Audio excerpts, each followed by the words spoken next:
Hello learners, welcome to my YouTube channel to the point learning. मैंने आपसे first part discuss किया था scientific technique of Taylor का। अब आज मैं उसका सेकंड पार्ट डिस्कस कर रही हूँ। फर्स्ट पार्ट में मैंने फंक्शनल फोरमैनशिप डिस्कस किया था और standardisation and simplification of work discuss किया था, और अब मैं आपके साथ बाकी के 3 पार्ट्स डिस्कस करूँगी।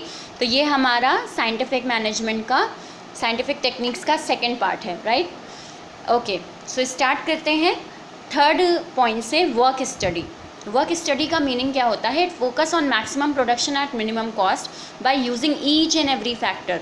वर्क स्टडी का मतलब अगर देखा जाए एक ब्रॉड वे में, तो हमारे यहाँ प्रोडक्शन सबसे ज़्यादा होनी चाहिए, मैक्सिमम होनी चाहिए, खर्चा मिनिमम होना चाहिए, और सारे के सारे जो फैक्टर्स हैं वो अच्छे से यूज़ होने चाहिए। By using each and every factor, हमारी जितनी रिसोर्सेज है वो फुल यूटिलाइज हों, कॉस्ट मिनिमम लगे और प्रोडक्शन मैक्सिमम हो।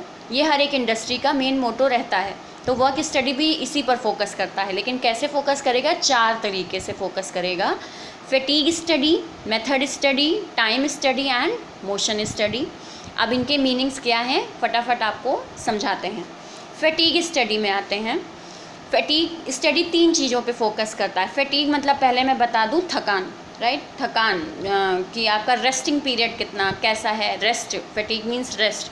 ओके, सो रेस्ट से रिलेटेड एक इंडस्ट्री के बारे में क्या बात होती है? The duration of rest interval, यानी आप अपने वर्कर को कितनी देर का, कितने ड्यूरेशन का आराम दे रहे हैं, ये फाइंड आउट किया जाता है फैटीग स्टडी में। जैसे आप देखते हैं लेबर्स को कितना टाइम दिया जा रहा है उनके रेस्ट के लिए, तो वो ऐसे ही डिसाइड नहीं हो जाता। इस टेक्निक को फॉलो करके डिसाइड किया जाता है, काम देखा जाता है, फिर उसके हिसाब से रेस्टिंग पीरियड डिसाइड किया जाता है। देन आते हैं the frequency of rest interval, यानी कि पूरे इनके जॉब भर में, मतलब अगर 6 घंटे या 8 घंटे की इनकी शिफ्ट है तो उस 8 घंटे में कितनी बार इंटरवल मिले, कितनी बार रेस्ट मिले इन लेबर्स को, ठीक, वो देखा जाता है। उसे हम कहते हैं फ्रीक्वेंसी ऑफ रेस्ट इंटरवल। और लास्ट में नंबर ऑफ रेस्ट इंटरवल्स आता है आपका, कि फ्रीक्वेंसी मतलब कि उसकी कितनी आपकी ड्यूरेशन हो, ठीक है ना, कितना आप फ्रीक्वेंटली बार बार आराम दे रहे हो वो चीज़। कि सपोज़ आप आधे आधे घंटे पे रेस्ट दे रहे हो, या आप 1-1 घंटे पे लगातार रेस्ट दे रहे हो, कितनी बार, फ्रीक्वेंटली कितनी बार आप रेस्ट दे रहे हैं। ड्यूरेशन होता है कितने घंटे का रेस्ट दे रहे हैं, और नंबर ऑफ रेस्ट इंटरवल यानी कि पूरे 8 घंटे की शिफ्ट में कितनी बार रेस्ट हो रहा है। इसको थोड़ा और सिंप्लीफाई करती हूँ। ड्यूरेशन मतलब सपोज़ आप वर्कर को दे रहे हैं रेस्ट, कि वो वर्कर रेस्ट करेगा 1 से 1:30, ठीक है, 1 बजे से लेकर 1:30 तक रेस्ट करेगा। ये क्या हो गया? ये ड्यूरेशन हो गया। फ्रीक्वेंसी होती है कि कितनी फ्रीक्वेंट, यानी कि ये उसने आधे घंटे का आराम किया, फिर उसने 1 घंटे का काम किया, फिर उसको आराम मिल गया, यानी कि उसको 2:30 से 3 उसको फिर से आराम मिल गया, ठीक है, ये हुआ। फिर उसके बाद 1 घंटे बाद फिर से उसको आराम दे दिया। ये जो आपका है फ्रीक्वेंसी, यानी कितनी बार 1-1 घंटे के डिफरेंस पे हमने उसे आराम दिया, इसे हम कहते हैं फ्रीक्वेंसी। और नंबर ऑफ रेस्ट इंटरवल यानी कि पूरी की 8 घंटे में, पूरे 8 घंटे में उसे कितनी बार, नंबर ऑफ इंटरवल्स कितने हो जा रहे हैं उसके, ठीक है। अगर देखें तो ये 4-5 बार, 5-6 बार उसका रेस्ट इंटरवल हो जाएगा। तो ये 5 to 6 टाइम्स हम नंबर ऑफ रेस्ट इंटरवल कहते हैं इसको। फ्रीक्वेंसी मतलब कितनी देर पर उसको रेस्ट इंटरवल मिल रहा है, और ड्यूरेशन मतलब होता है कितनी देर का इंटरवल मिल रहा है। I think now I am clear with this. तो ये डिसाइड करना, तो इसकी स्टडी को, ये डिसाइड करने के प्रोसीजर को हम फैटीग स्टडी कहते हैं। नेक्स्ट आते हैं method study. Finding the best way of doing a job. किसी काम को करने का मेथड स्टडी में आप बेस्ट मेथड निकालिए, कि आप कोई अगर काम कर रहे हैं प्रोडक्शन में, तो उस प्रोडक्शन को आप सबसे बेस्ट टेक्निक से करो, तो वो मेथड स्टडी में आता है। Then selection of method which maximise the cost. कैसा मेथड फॉलो करेंगे? तो दिमाग में एक चीज़ बैठा के हम कोई भी मेथड फॉलो करते हैं, कि सपोज़ एक पेन बनाने का आपको प्रोडक्शन करनी है, तो उसके मेथड कौन कौन से चूज़ करें। इसके लिए आपके दिमाग में क्या होना चाहिए कि सबसे कम खर्चा है, मैं ऐसा मेथड लूँ जिसमें खर्चा कम लगे, या मैक्सिमाइजिंग द क्वालिटी, की क्वालिटी बहुत अच्छी बन के निकले प्रोडक्ट की, ऐसा मेथड यूज़ करूँ। और सेटिस्फैक्शन ऑफ कस्टमर, कि मेरा कस्टमर भी सेटिस्फाई हो जाए। तो इन 3 चीज़ों को ध्यान में रख के एक मेथड डिसाइड किया जाता है प्रोडक्शन का। Then devising the concept of assembly line, यानी कि आप असेंबली लाइन के एक प्रोसीजर को फॉलो करोगे। असेंबली लाइन मतलब सिंपल होता है कि एक फैक्ट्री में अगर आप देखें, कभी कदार डिस्कवरी वगैरह चैनल आप ओपन करें तो उसमें जब आपको बिस्किट वगैरह की फैक्ट्री पे विज़िट कराया जाता है तो वो बनने का, बिस्किट बनने का एक लाइन, एक असेंबली लाइन फॉलो होती दिखती है कि पहले इस मशीन से होके क्रीम गई, फिर क्रीम को घुमाया गया दूसरी मशीन में, फिर उसे तीसरी मशीन में जमाया गया, फिर उसे चौथी मशीन में मोल्ड किया गया। ये जो आप लाइन वाइज देखते हैं, इसको एक प्रोडक्शन में असेंबली लाइन के नाम से जाना जाता है, यानी कि आपकी प्रोडक्शन जो है एक लाइन में जा रही है ना। तो यही आपको ध्यान देना है कि आप जो भी मेथड चूज़ करें उसमें ये असेंबली लाइन वाला कॉन्सेप्ट हो। ये क्यों हो? इससे आपका प्रोडक्शन एक सिस्टमैटिक वे में होता है, एक अच्छे वे में आपका प्रोडक्शन हो पाता है।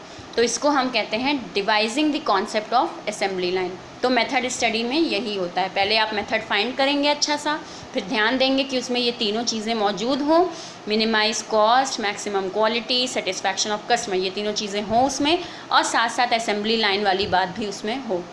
नेक्स्ट आते हैं हम time study. Time study to find out standard time to perform a job. किसी काम को करने में कितना टाइम लग रहा है, जब आप ये फाइंड आउट करते हैं तो आप क्या कर रहे हैं? टाइम स्टडी कर रहे हैं। Then to set the standard target for worker.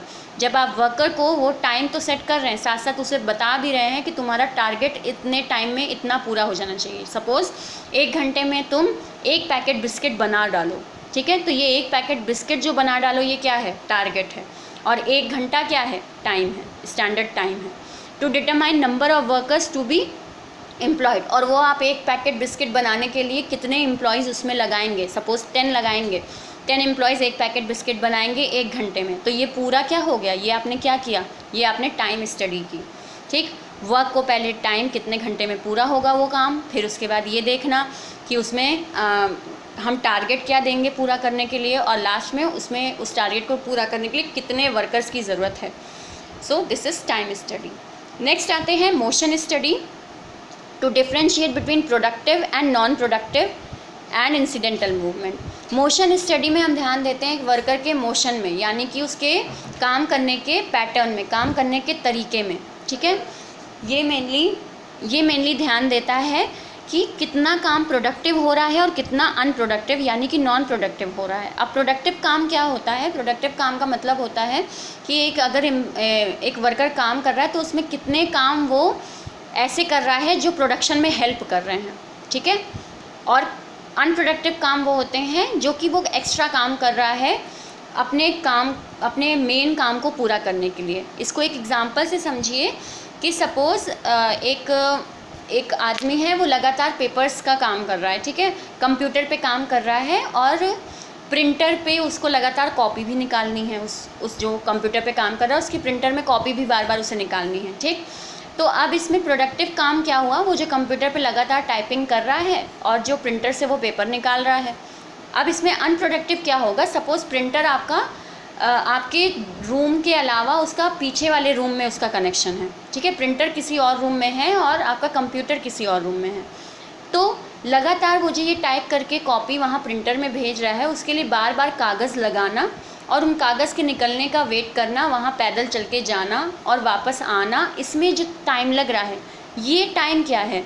ये हो गया नॉन प्रोडक्टिव वर्क, यानी कि इस वर्क में उसका ये जो दौड़ भाग है ये अनप्रोडक्टिव वर्क है। इससे प्रोडक्शन में कोई फ़ायदा नहीं हो रहा है। फ़ायदा केवल किस में हो रहा है? वो टाइप कर रहा है और वो पेपर निकल रहा है। तो इसको हम कहते हैं प्रोडक्टिव और नॉन प्रोडक्टिव। तो एक इंडस्ट्री में ये फाइंड करना बहुत ज़रूरी होता है कि हमारे वर्कर्स प्रोडक्टिव काम ज़्यादा कर रहे हैं या वो नॉन प्रोडक्टिव में फंस के रह गए हैं। ठीक, तो ये इसकी स्टडी को मोशन स्टडी कहा जाता है। देन आते हैं टू एलिमिनेट अनप्रोडक्टिव मूवमेंट। अब जब आपने ये फाइंड कर ले कि कौन सा काम प्रोडक्टिव हो रहा है, कौन सा नॉन प्रोडक्टिव, तो आप किस चीज़ को हटाने का काम करेंगे कि ये नॉन प्रोडक्टिव काम कम कर दिया जाए। जो प्रिंटर किसी और रूम में रखा है उस प्रिंटर को लाकर उसी रूम में रख दिया जाए जिस रूम में कंप्यूटर है। तो ये क्या होगा? ये अनप्रोडक्टिव मूवमेंट को कम कर देगा। दूसरा आते हैं to design the equipment tools furniture which minimise unproductive movement.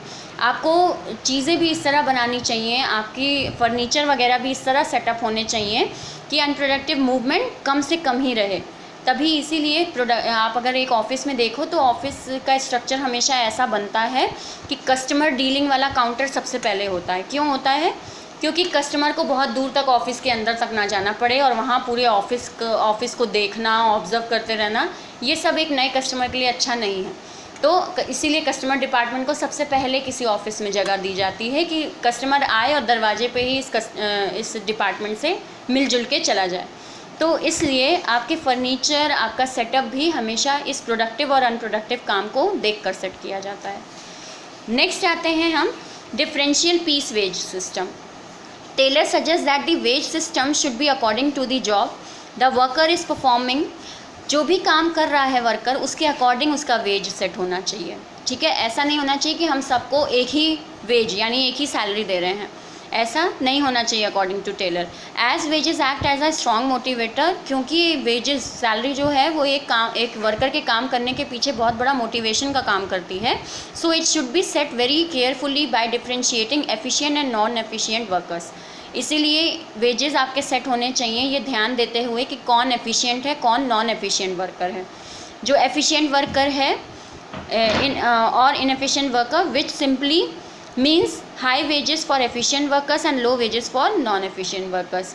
Simple सी बात है, आपके यहाँ जो एम्प्लॉय ज़्यादा अच्छा काम कर रहा है, जिसका काम ज़्यादा हेक्टिक है, जो पूरे अपने लगन से काम कर रहा है, आप उसको वेजेस ज़्यादा दें। और जो इनएफिशिएंट काम कर रहा है या जिसका वर्क जॉब कम है या बहुत ज़्यादा यूज़फुल काम नहीं कर रहा है वो एक फैक्ट्री में, तो उसको वेजेस कम दें। इससे मोटिवेशन भी एम्प्लॉय का बढ़ेगा कि जो काम सही से नहीं कर रहे वो भी सही से करना शुरू कर देंगे वेजेस के लालच में। तो टेलर यही सजेस्ट करते हैं कि इक्विटी नहीं होनी चाहिए वेजेस में, बल्कि काम के अकॉर्डिंग वेजेस सेट होना चाहिए। अब आते हैं लास्ट टेक्निक पे। Last technique mental revolution. ये कहती है this technique says that there should be change in mental attitude of both worker and management. Workers को और टॉप लेवल मैनेजमेंट जो है, जो मैनेजर्स हैं, उनको अपना एक दूसरे के प्रति एटीट्यूड चेंज करना चाहिए। उनका एटीट्यूड एक दूसरे के प्रति पॉजिटिव होना चाहिए। ये मेंटल रेवोल्यूशन हर इंडस्ट्री में फॉलो होना चाहिए। There should be cooperation between them, इनके बीच कोऑपरेशन होना चाहिए। And ruling out feeling of suspicion between worker and management should be eliminated. Ruling out मतलब एक दूसरे पर राज करने का जो एक सोच है वो नहीं होनी चाहिए, ना वर्कर्स के दिमाग में और ना ही मैनेजमेंट के दिमाग में। तभी जाके एक ऑर्गेनाइजेशन एक एफिशिएंट वे में काम कर सकती है और उससे प्रॉफिट हो सकता है। तो ये हमने सारी टेक्निक्स अपने 2 पार्ट्स में डिस्कस की। आई होप आपको समझ में आई हो। इससे रिलेटेड नोट्स मेरे ब्लॉग पे आपको मिल जाएंगे, जिसका डिस्क्रिप्शन में मैं आपको लिंक भेज दूँगी। आप बिल्कुल वहाँ पे विज़िट करें और मेरे चैनल को लाइक, सब्सक्राइब और शेयर ज़रूर करें, so that you will get all the videos which I am going to upload. Okay, so have a nice day.